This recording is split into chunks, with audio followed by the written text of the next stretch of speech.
Major funding for the rise and fall of Jim Crow is provided by the National Endowment for the Humanities, expanding America's understanding for more than 30 years of who we were, who we are, and who we will be. And by support from the Corporation for Public Broadcasting, a private corporation funded by the American people. Additional funding is provided by the John D. and Catherine T. MacArthur Foundation.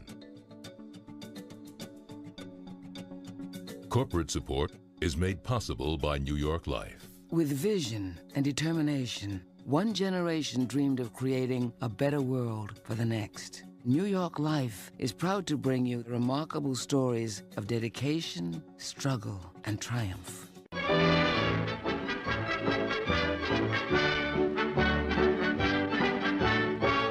Come listen, all you gals and boys, I'm just from Tuckahoe. I'm going to sing a little song. My name's Jim Crow. Wheel about and turn about and do just so. Every time I wheel about, I jump Jim Crow. I went down to the river. In 1836, Jim Crow is born. He begins his strange career as a malicious minstrel caricature of a black man, created by a white man to amuse white audiences. Jim Crow would come to symbolize one of the most tragic eras of race relations in American history, a time deeply rooted in promise and contradiction. 1865, 4 million Americans, slaves simply because they were born black, were now free. But in little over a decade, that promise was gone, replaced by a rigid system of laws designed to keep blacks from experiencing any of their newly achieved rights. It would be known as the era of Jim Crow, the American form of racial apartheid.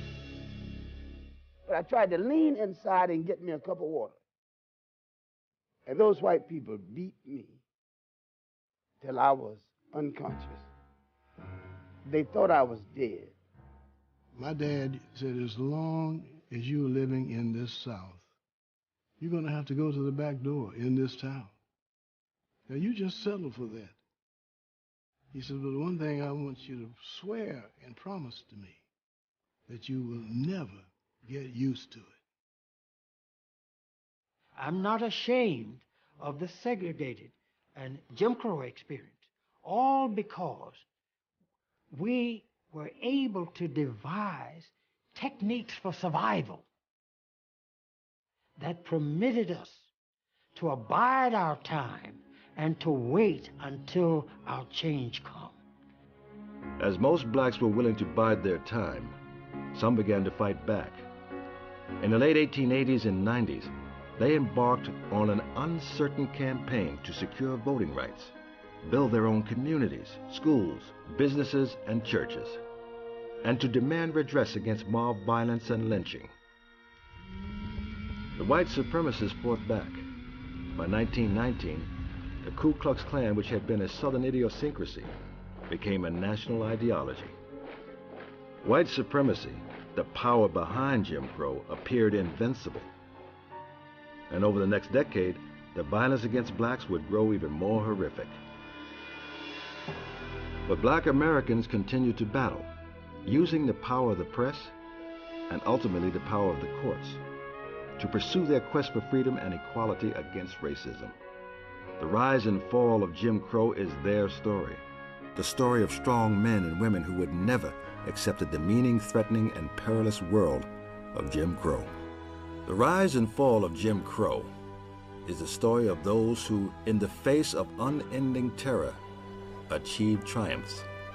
Triumphs that would in time make America a better place, not just for themselves, but for all of us.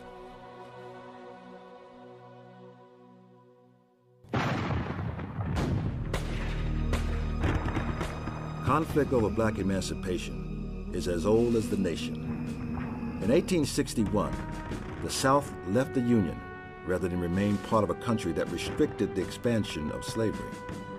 At first, Abraham Lincoln saw the struggle as simply a war to save the nation. But in time, he would recast the Civil War as a war to end slavery.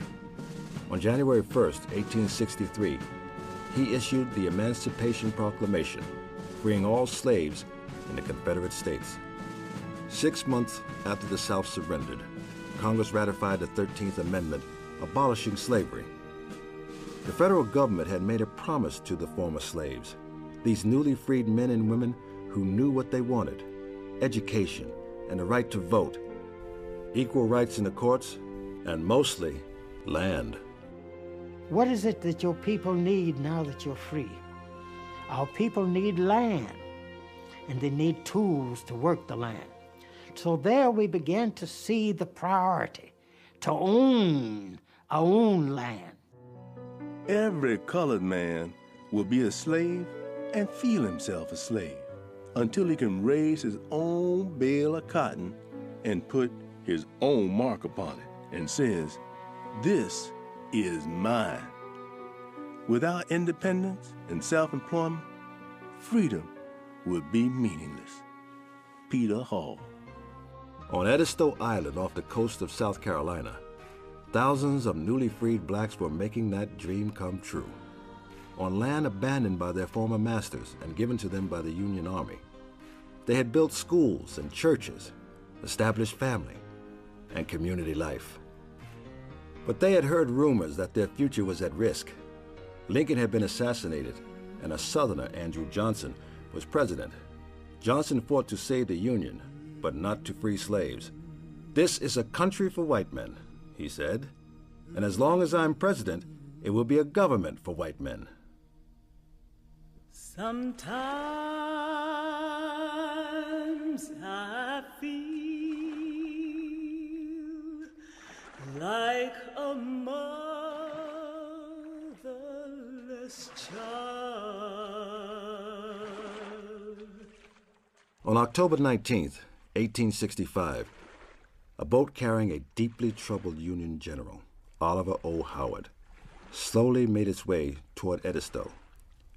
Howard was known as the Christian General, a deeply religious man who hated slavery. He was in charge of the new Freedmen's Bureau, established by Congress that year to protect the confiscated lands given to the former slaves. Howard was revered second only to Lincoln by free blacks. They got the message from the Freedmen's Bureau that the general was coming back, General Oliver O. Howard, who they were expecting to hear nothing but good news from him because he was the man who had told them about how this land now was transferred to them and that they owned it and they didn't have to worry about massa no more and everything. He asked them to gather together at the church on Edisto. So over 2,000 people came from all amongst the oak trees and all back off in the woods and from their shacks and their dirt roads to meet there at the church to hear this new discussion about their land. I have been sent by the president to tell you that your old masters have been pardoned and their plantations are to be given back to them, and that they would hire blacks to work for them. Lay aside your bitter feelings and be reconciled to them. General Oliver O. Howard. So people were enraged and people started hollering out, "No, no, ain't no way. No, no, that ain't what you tell us before. No, sir, no, sir." General Howard, why do you take away our lands? You take them from us who are true, always true to the government. You give them to our all-time enemies. The man who gave me 39 lashes and who stripped and flogged my mother and sister, who keeps land from me well knowing I would not have anything to do with him if I had land of my own. That man I cannot well forgive. A freedman. Some went into nobody know the trouble we see. And some went into motherless child, and all those things rippled off the sea. Like a motherless child, a long way from home.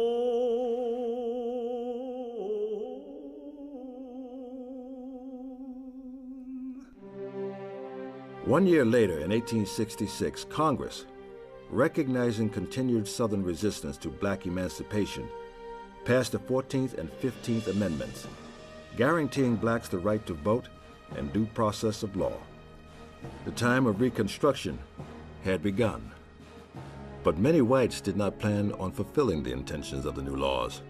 Mississippi passed a black code, giving courts the right to apprentice former slaves, with preference to their former owners.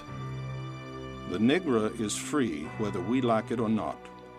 For the purity and progress of both races, they must accept their place in the lower order of things.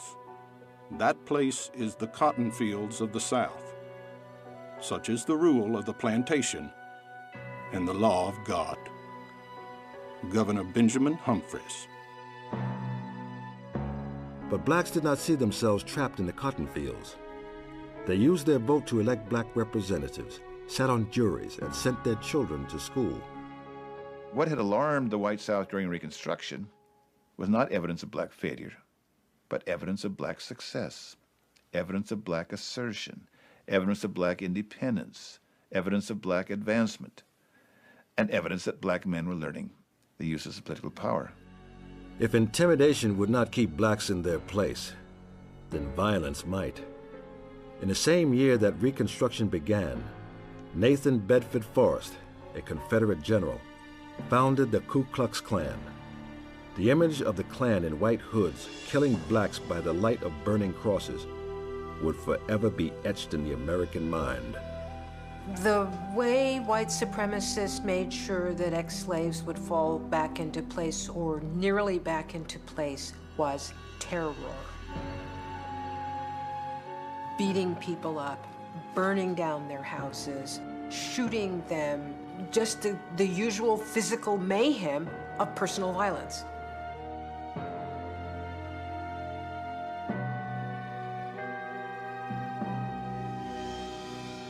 Although they were beaten into submission and retreat, 1869 offered a glimmer of hope with the election of Civil War hero Ulysses S. Grant to the presidency, and Grant delivered. He sent federal troops to the South to counter groups like the Klan. But for the black community, even federal intervention was not enough. The question of, should we stay at home in the South? Should we stay at home in the United States? Should we move somewhere else to the north? Should we move to the west? Or should we leave the United States entirely?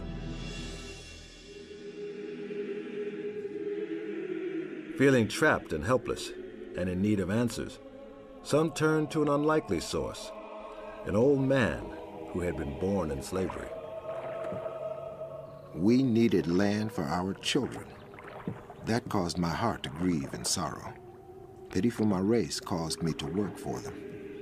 Confidence has perished and faded away. We are going to leave the South.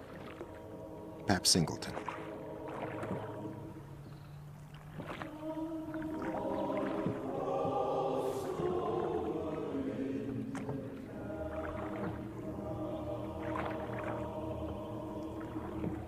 In 1874, Pap Singleton, a former slave, would lead a group of 300 blacks to Kansas.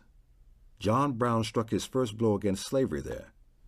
God must be in Kansas, and black people wanted to go where God was. No one spoke this call stronger than Sojourner Truth. I have prayed so long that my people would go to Kansas, and that God would make straight the way before them. This colored people is going to be a people.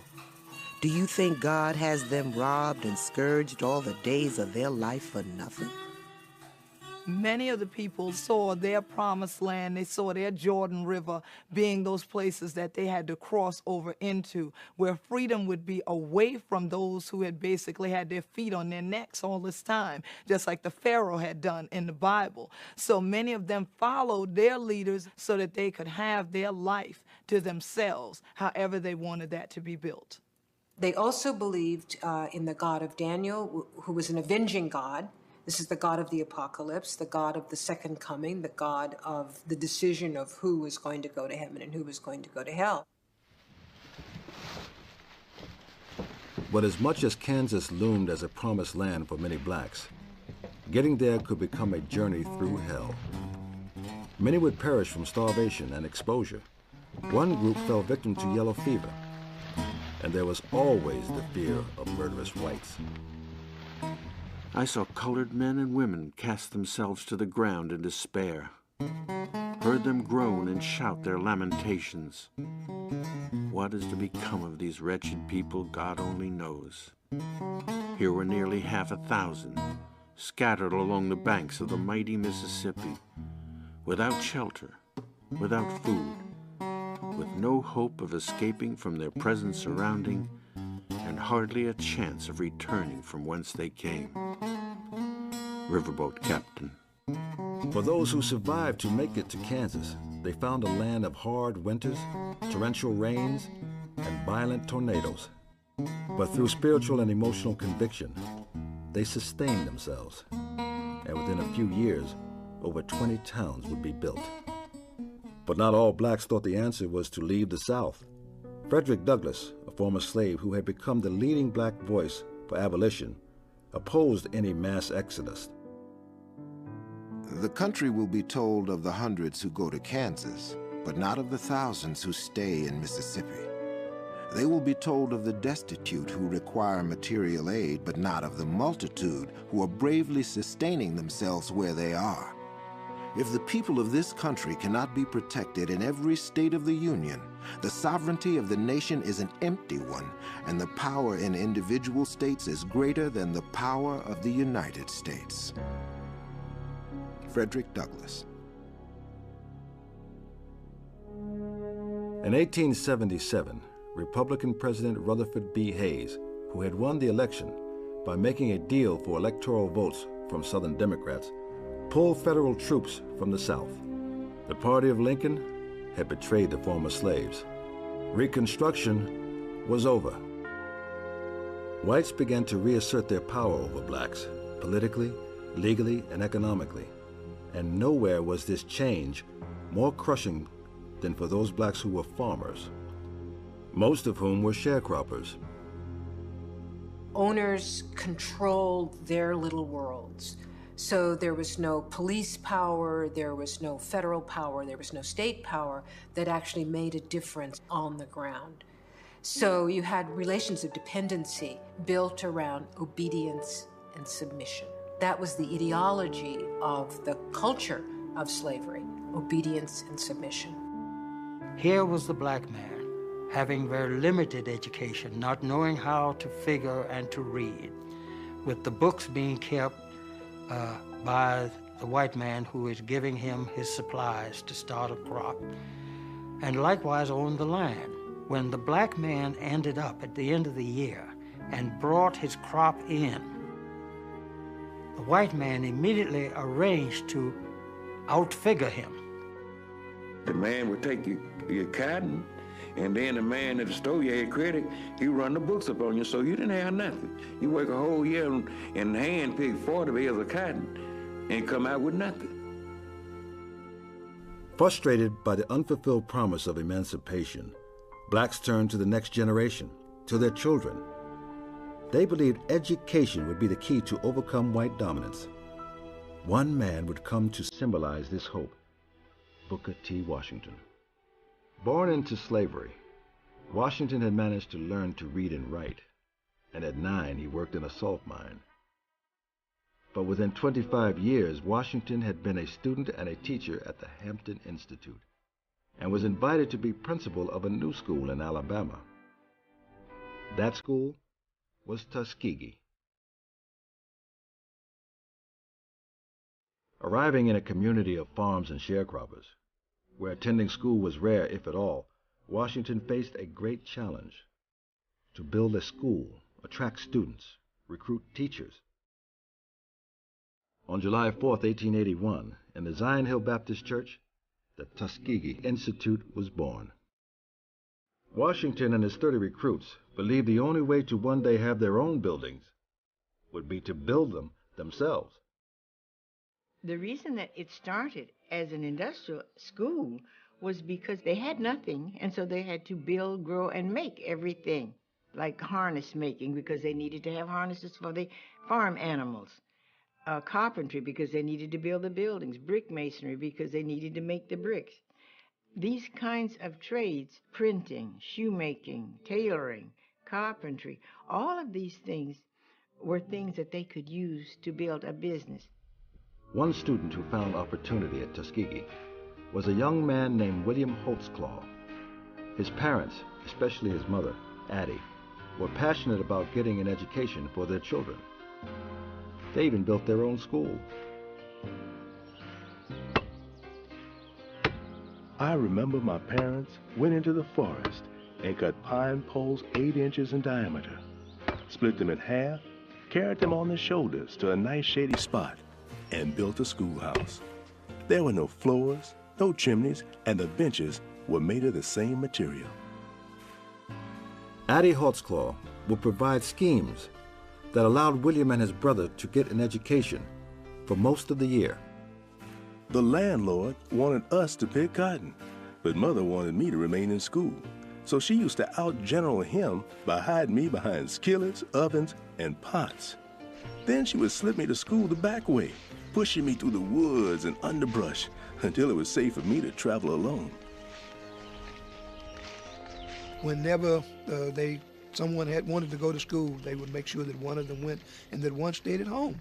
Because if they didn't, if both of them were gone, the overseer would come around and would say, "Where are those boys?"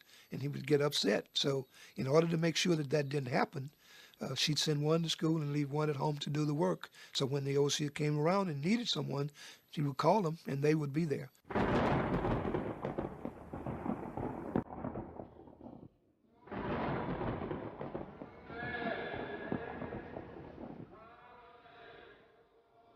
But the limited education was never going to propel the Holtzclaw children beyond the bondage of sharecropping, where if the landowner didn't cheat you, the weather might.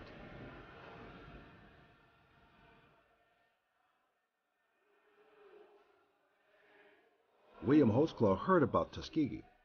He wrote Booker T. Washington a letter. Dear Book, I want to go to Tuskegee to get an education. Can I come? The letter found its way. "Come," Washington replied. When I walked out on campus, I was startled at what I saw. There before my eyes was a huge pair of mules drawing a machine plow, which to me at the time was a mystery. There were girls cultivating flowers and boys erecting huge brick buildings. Some were hitching horses and driving carriages, while others were milking cows and making cheese. I found some boys studying drawings and others hammering irons, each with an intense earnestness that I had never seen in young men. When he first got to Tuskegee, he was really amazed that there were so many things he didn't know. He was also amazed as to how they organized the students in the dormitory setting, particularly himself, because he had never slept between 2 sheets. And when he went to the dorm, he was sleeping, as they say, ready roll. He had all of his clothes on, and someone had to come in and tell him that you have such a thing as a night shirt and a shirt that you wear during the day. My plan was for them to see not only the utility of labor, but its beauty and dignity. They would be taught how to lift labor up from drudgery and toil, and they would learn to love work for its own sake. We wanted them to return to the plantation districts and show people there how to put new energy and new ideas into farming, as well as the intellectual and moral and religious life of the people. Booker T. Washington. Washington's vision would bear fruit. In less than a decade, Tuskegee had over 1,000 acres of land, 14 buildings, a farm, and a dozen shops, from a laundry to a blacksmith, with an enrollment of 400 students and 28 teachers. Washington wanted his students at Tuskegee to learn to work, and work hard, no matter how menial the task. He also wanted to keep Southern whites from feeling threatened. That's why they thought Booker T. Washington was the great godsend, that somehow he'd come forward with an educational philosophy which said, in effect, that you can educate a people and still keep them subordinate. And he once gave a talk in a speech, and I think it's the most concrete example, where he was given the talk, and actually he was asked this question by a white farmer. He says, why should I send Mandy to Tuskegee to learn how to cook when she can spit in a skillet and know whether it's hot? And Washington's response was, the purpose of industrial education is to teach her not to spit in the skillet, not to teach her to be something other than a cook, but to be a better cook, to be a better sharecropper, to be a better mine worker. And so whites really, thought this is a godsend. We've now come up with a philosophy of education that can keep people in their place and even teach them to be better within their place. And they thought that that was possible. They learned very quickly that that was not possible. At the Haynes School in Augusta, Georgia, its founder, Lucy Laney, would expand Washington's philosophy of teaching and take it in a different direction. She insisted upon developing her children's full potential. Her students studied English, mathematics, history, chemistry, physics, psychology, sociology, French, and German. What we need to develop, Laney said, is minds, not hands, race leaders, not followers. Laney was especially interested in training young black women to be teachers. The educated Negro woman is needed in the schoolroom, not only in the kindergarten and primary school, but in the high school and the college. She may give advice and knowledge that will change a whole community and start its people on the upward way. African American women were playing a much more critical role than what was common in American education generally. They were critical as educational leaders, but even within the trenches in local communities, in terms of fundraising and teaching and support groups, that you cannot really understand the development of African American education without really appreciating the leadership of African American women. Teaching was a very important profession for black women in this period of time. It was not just a profession, but it was a mission to uplift African Americans, to teach people to read, to also teach them the ways of this world as free people. But black teachers had to show real ingenuity. Black schools were often barren affairs with few books, maps, pencils, or pens. We had students draw the national flag on the blackboard. These flags were assigned a place of honor on the board and became a permanent picture in the room for years. Pupils were careful not to erase the flag when they erased the blackboard.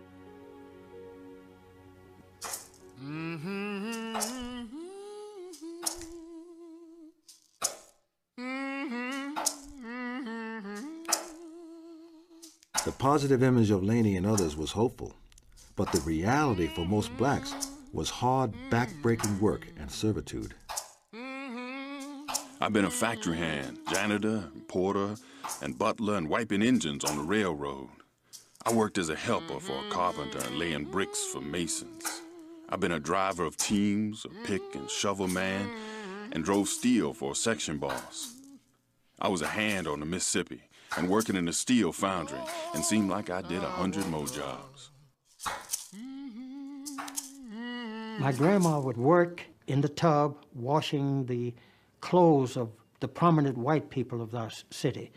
And for all of that washing, for the whole white family, washing and then ironing, she got $1.50 for the whole family laundry at the end of it. So there were several families that she had, but it was just $1.50 for all of that work.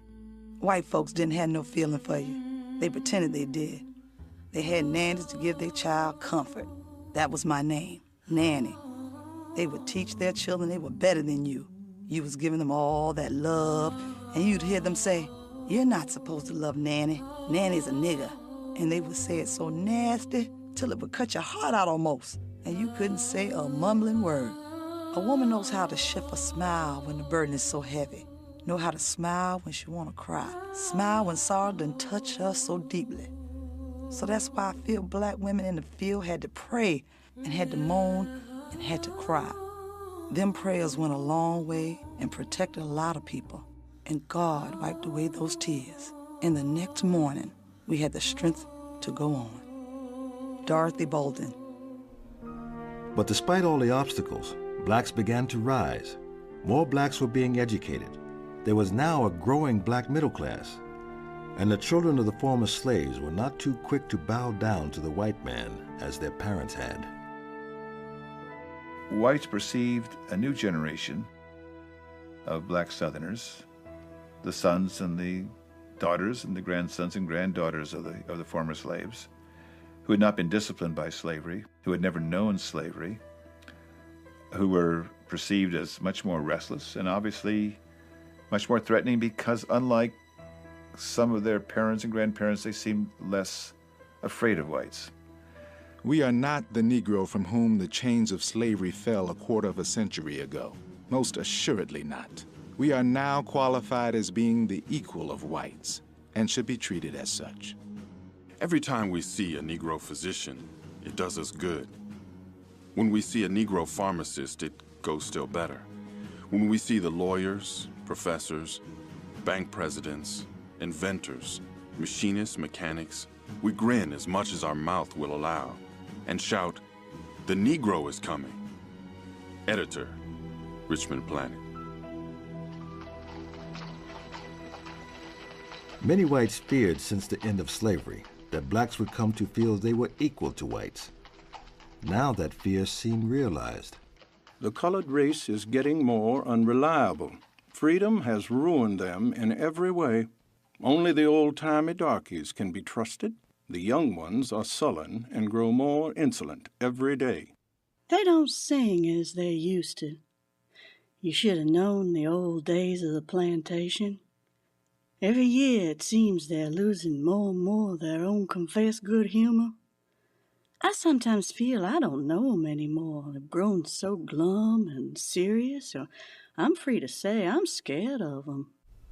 Nowhere was this fear more pronounced than in Memphis, Tennessee, where in the 1880s, 40% of the population was black. Faced with this growing black presence, whites demanded that the informal practices, which had segregated the races since 1865, become legalized and strictly enforced. The laws were intended to accomplish what it was clear the conventions were not going to accomplish, which was, again, to make African Americans act inferior. Again, if white people couldn't make African Americans be inferior, they couldn't prevent some of them from attaining a kind of middle-class status despite the violence and despite the discrimination, then they could make them act inferior. These forced acts of humiliation began to manifest themselves on the Southern Railroad lines. Special Jim Crow cars were set aside on trains for black men and women, and for those white men who wanted to smoke and drink. In 1884, Ida B. Wells, a young teacher from Memphis, was quietly reading in a first-class car when the conductor ordered her to move to the Jim Crow car. I refused, saying the forward car was a smoker and I was in the ladies' car. I proposed to stay. He tried to drag me out of my seat, but the moment he caught hold of my arm, I fastened my teeth on the back of his hand. Ida B. Wells. They are able to get her out of the seat, but she refuses to go into that accommodation car. And she gets off the train, walks back to town with her dress torn, with her hat now askew. She will sue the Chesapeake and Ohio Railway. She takes this mighty corporation to court, and she does prevail in the end, because the judge does say that indeed she was a lady. She's a school teacher. She was dressed the way she was supposed to dress. She acted accordingly. But the victory was short-lived. The verdict was overturned by a Tennessee appeals court. I had firmly believed all along that the law was on our side and would give us justice. I feel shorn of that belief and utterly discouraged. If it were possible, I would gather the race in my arms and fly away with them. God, is there no redress, no peace, nor justice for us?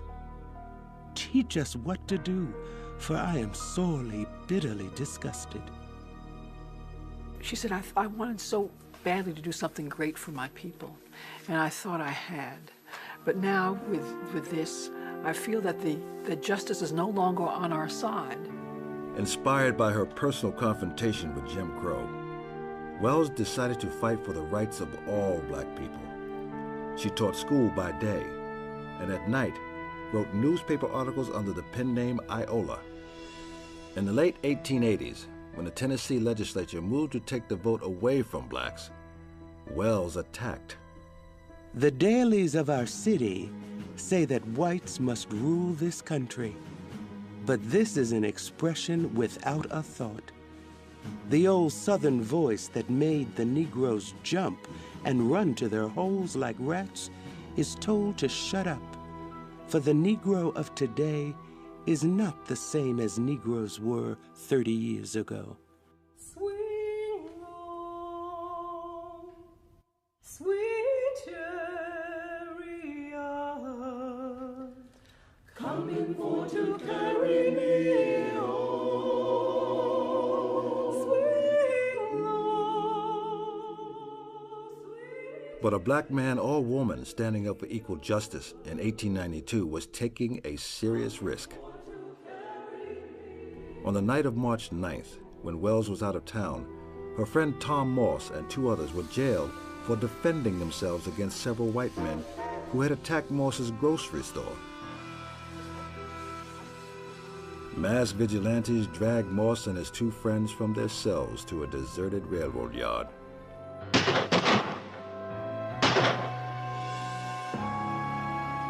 Before he died, Moss cried out, "Tell my people to flee.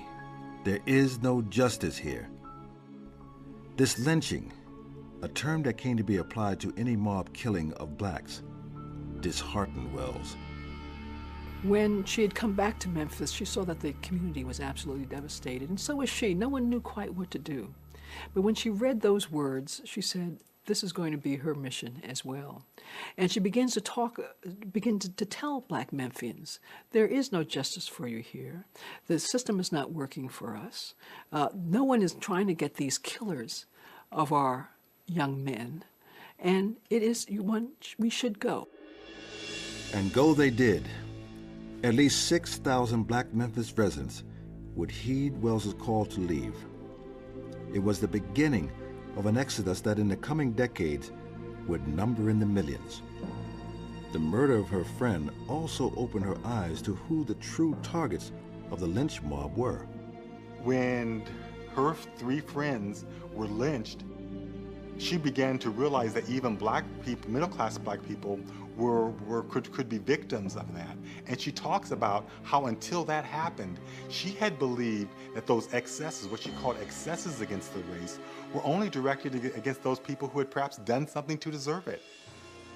This opened my eyes to what lynching really was, an excuse to get rid of Negroes who were acquiring wealth and property, and thus keep the race terrorized and keep the niggers down. Ida Wells is one voice that says that that these assumptions of black people, that we can actually come to some negotiated settlement with whites in this period, is a false assumption, and that you have to fight, that the only way we're going to do it is to fight. Ida B. Wells would eventually leave Memphis for Chicago. There she began her crusade against the murder of Southern blacks, which she would continue for the rest of her life. But across the South, lynching continued. Edward White, Vance McClure, Link Wagner, Robert Williams, George King, Scott Sherman, John Fry, Ovid Belzer, William Smith, Falcon Francis, A.L. Smart, Mr. and Mrs. Morris, Patrick Morris, Gilbert Francis, Bird Love, Isaac Pizer, Louis Senegal, Joseph Dizell, Frank James, Louis Munn, Hiram Whiteman, Disano Lozano, Angelo Mongoso. The tragedy today, I think, is a lot of people think they just hung somebody, but a ritualized lynching was a part of the culture of the South with even religious and patriotic connotations. Think about this. Some white folk, if they had the time, dressed up in their old army garb, their old army uniform, to come out to a lynching. Racism reached a point, it was so dramatized and so ritualized and codified in the laws and in the practices that it was the most normal, patriotic, the most religious thing that you could do is to worship segregation.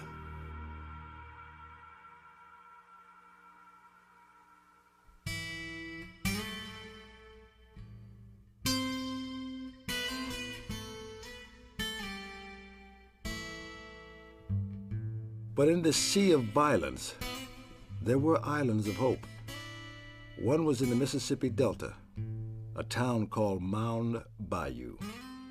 There was no other place for me other than Mound Bayou. To me, it was the greatest place around.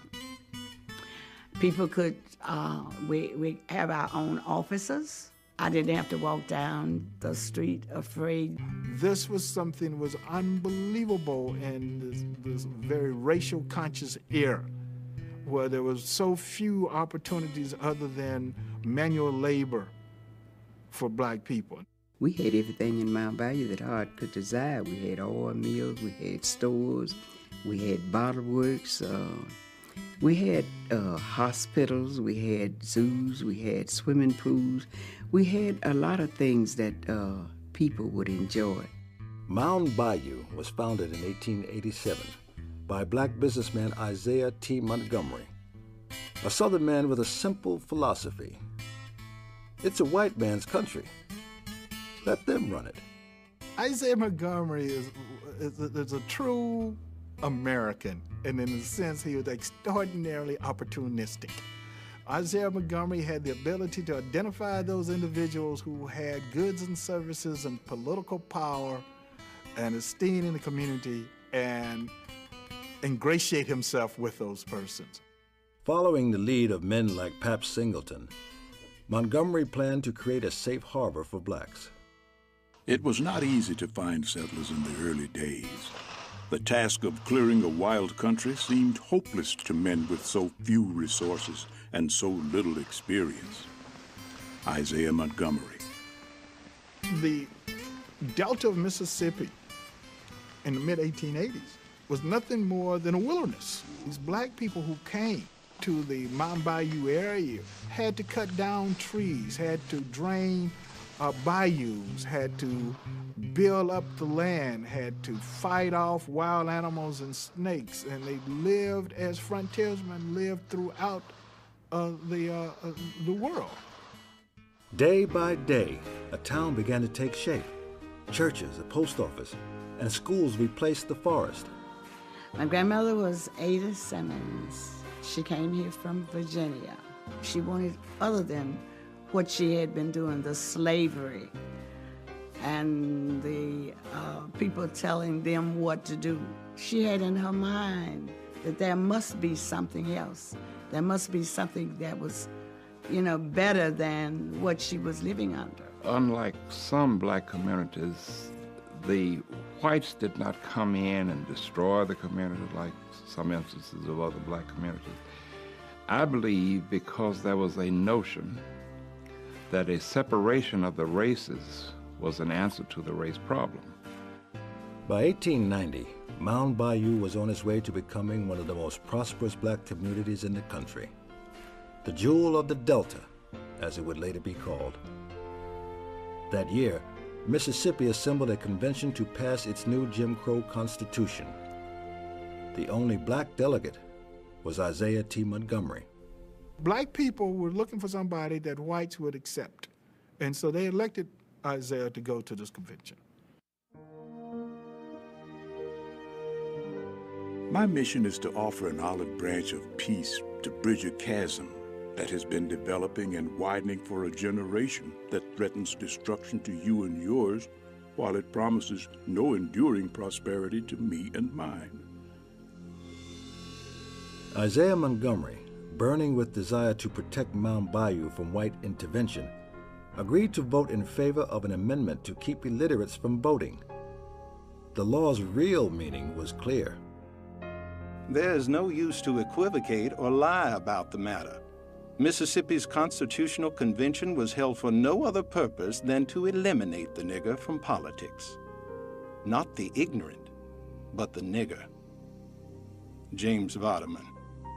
Mississippi whites cheered, but to black leaders, Montgomery was a traitor and a turncoat.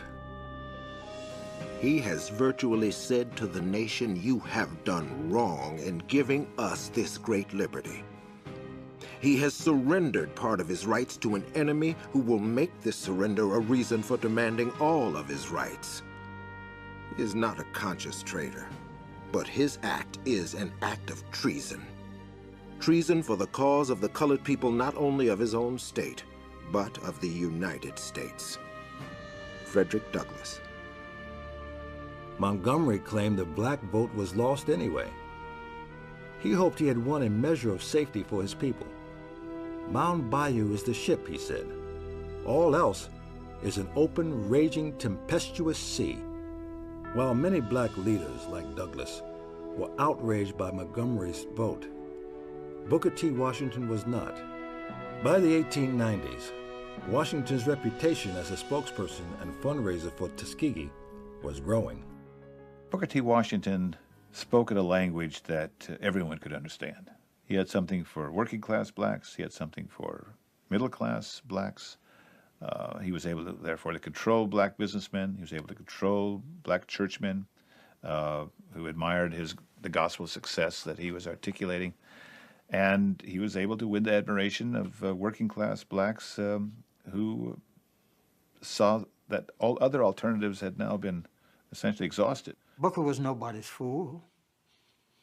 The Carnegies and the other benefactors of Tuskegee would not have contributed a dime if he, at that moment, had offered a threat to the existence that these wealthy white men were perpetuating.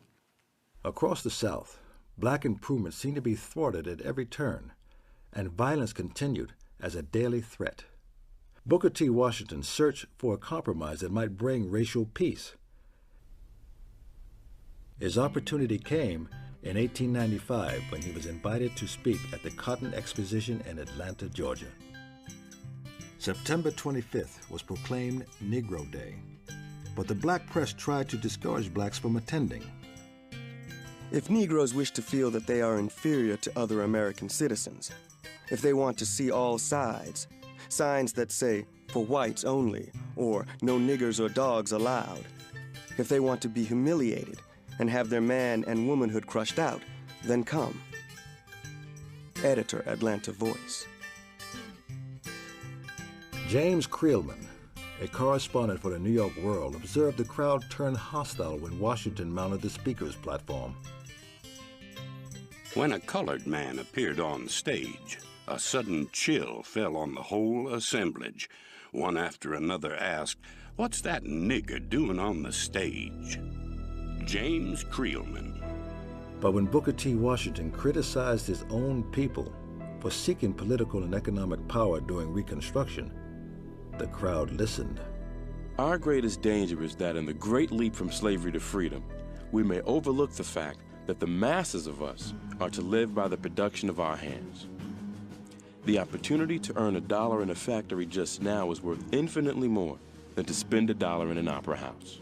Booker T. Washington.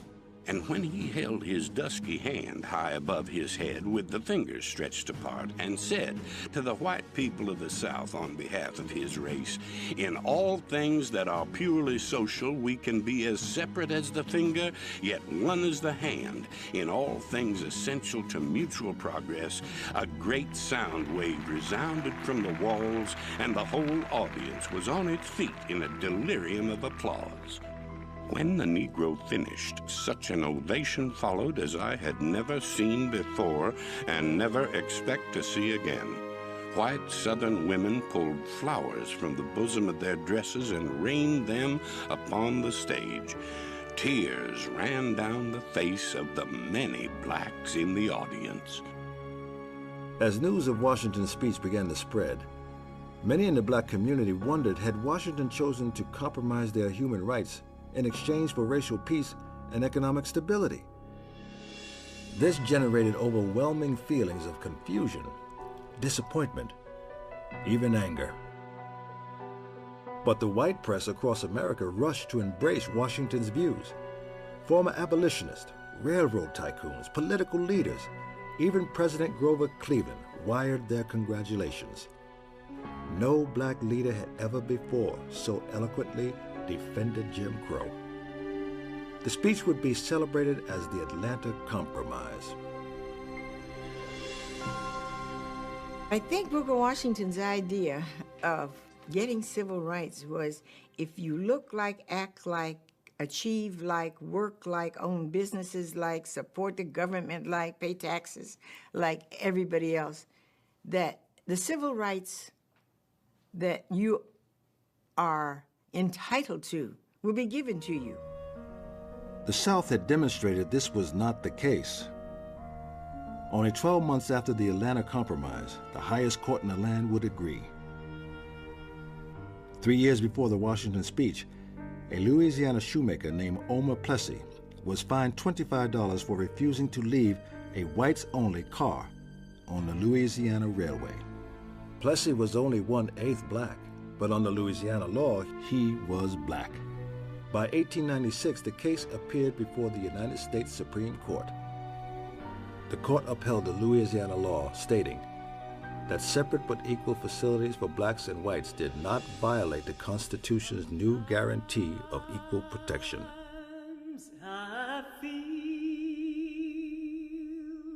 Only 3 decades earlier, the end of slavery had been the promise of a new day for black Americans, in which they could earn their livelihood by their own freely chosen labor, educate their children, participate in government, and receive equal justice under the law. But despite the remarkable advances, those hopes were now dashed. Jim Crow was the law of the land, North and South, and so it would remain for half a century.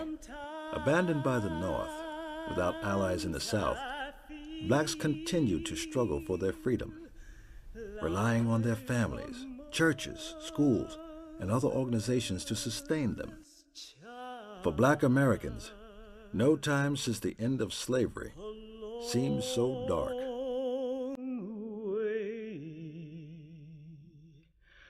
From home.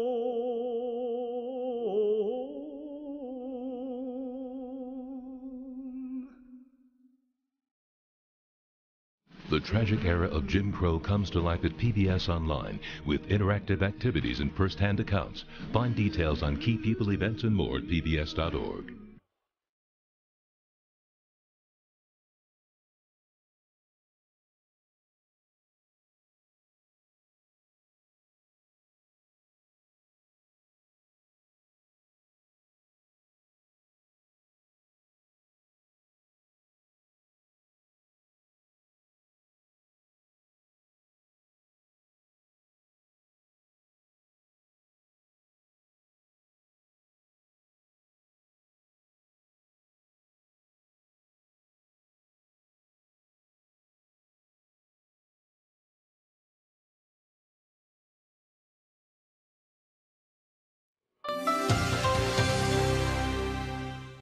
Major funding for the rise and fall of Jim Crow is provided by the National Endowment for the Humanities, expanding America's understanding for more than 30 years of who we were, who we are, and who we will be.